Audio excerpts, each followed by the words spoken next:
தமிழக அமைச்சர் KN நேருவின் சகோதரர் KN ரவிச்சந்திரன் மற்றும் KN நேருவின் மகனும் நாடாளுமன்ற உறுப்பினருமான அருண் நேரு உள்ளிட்ட அவரது குடும்பத்தினர் நடத்தி வரும் தொழில் நிறுவனங்களில் அமலாக்கத்துறை சோதனை மேற்கொண்டுள்ளது. இது தொடர்பாக திருச்சி தில்லைநகரில் KN நேருவின் வீட்டில் நடத்திய சோதனை முடிவுற்ற நிலையில் சென்னை ஆழ்வார்பேட்டை CV ராமன் சாலையில் அருண் நேருவின் 2 அலுவலகங்களில் நடத்தப்பட்ட சோதனையும் நிறைவுற்றது. அதேபோன்று சென்னை சைதாப்பேட்டை, அடையாறு உள்ளிட்ட இடங்களில் நடந்து வந்த சோதனையும் நிறைவு பெற்றது. சென்னை ராஜா அண்ணாமலைபுரம் பிஷப் கார்டன் பகுதியில் உள்ள KN நேருவின் சகோதரர் KN ரவிச்சந்திரன் வீட்டில் 3 நாட்களாக சோதனை நடைபெற்றது.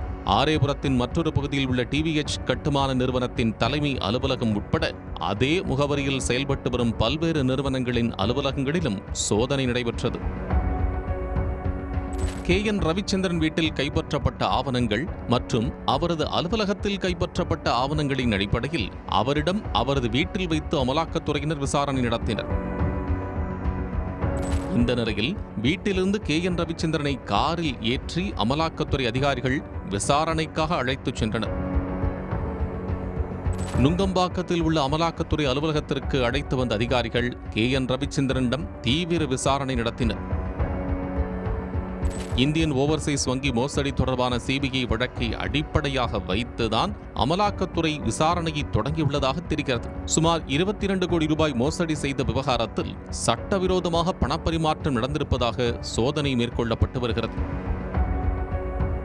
அதாவது இளையராஜா தமிழ்மாறன், அறிவுநிதி தமிழ்மாறன் ஆகியோர் இயக்குநர்களாக உள்ள சைதாப்பேட்டை CIT காலனியில் செயல்பட்டு வரும் ட்ரூடம் கம்பெனி கடந்த 2013ஆம் ஆண்டு திருப்பூரில் 100 மெகாவாட் காற்றாலை அமைப்பதாக கூறி இந்தியன் ஓவர்சீஸ் வங்கியிடமிருந்து 22 கோடியே 48 லட்சம் ரூபாயை கடனாக பெற்றது.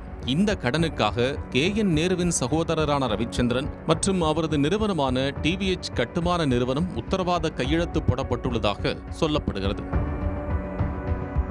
பின்னர் ட்ரூடம் எபிக் கம்பெனி வங்கியிலிருந்து தான் வாங்கிய 22.48 கோடி உள்ளிட்ட 30 கோடி பணத்தை 3 போலி கம்பெனிகள் மூலம் KN நேருவின் சகோதரர் ரவிச்சந்திரன் நடத்தி வரும் TVH கம்பெனிக்கு சட்டவிரோதமாக பரிமாற்றம் செய்தது கண்டுபிடிக்கப்பட்டது. 2021ஆம் ஆண்டு இந்த மோசடியை கண்டுபிடித்த CBI இது தொடர்பாக வழக்கு பதிவு செய்தது. அது மட்டுமல்லாது ஈகோடம் பவர் பிரைவேட் லிமிடெட் நிறுவனத்திற்கும் கோடிக்கணக்கான ரூபாய் பணம் பரிவர்த்தனை நடந்திருப்பதும் விசாரணையில் தெரியவந்துள்ளது.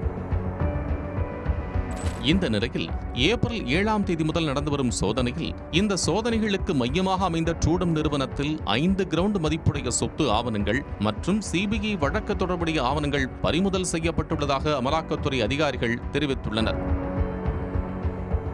நந்தனம் CIT காலனி முதல் குறுக்கு தெருவில் செயல்பட்டு வரும் ட்ரூடம் நிறுவனத்தில் சோதனை முடிந்த நிலையில் அந்த சோதனையில் வெளிமாவட்டத்தில் வாங்கிய 5 கிரவுண்ட் மதிப்புடைய சொத்து ஆவணங்கள் மற்றும் CBI வழக்கு தொடர்புடைய ஆவணங்களை அமலாக்கத்துறையினர் பறிமுதல் செய்துள்ளனர்.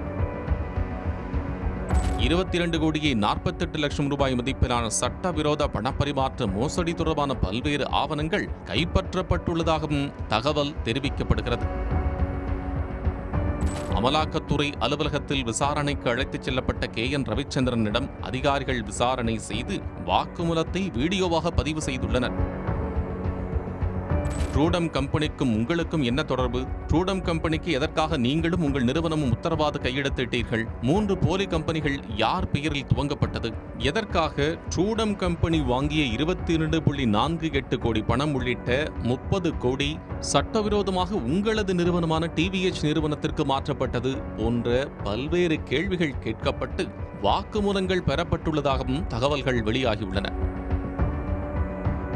முழுமையான விசாரணைக்கு பிறகே எவ்வளவு கோடி ரூபாய் மோசடி செய்யப்பட்டுள்ளது, எத்தனை நிறுவனங்களுக்கிடையே சட்டவிரோத பணப்பரிமாற்றம் நிகழ்ந்துள்ளது, எத்தனை நிறுவனங்கள் போலியாக தொடங்கப்பட்டன, KN ரவிச்சந்திரன் பின்னணியில் உள்ள அமைச்சர் யார் என முழு தகவல்கள் வெளிவரும் என அதிகாரிகள் தகவல் தெரிவித்துள்ளனர். விரைவிலேயே அமலாக்கத்துறையின் விசாரணை அடுத்த கட்டத்தை நோக்கி செல்லும் நிலையில் பல முக்கிய தலைகள் சிக்குவதற்கான வாய்ப்புகள் உள்ளதாக கூறப்படுகிறது.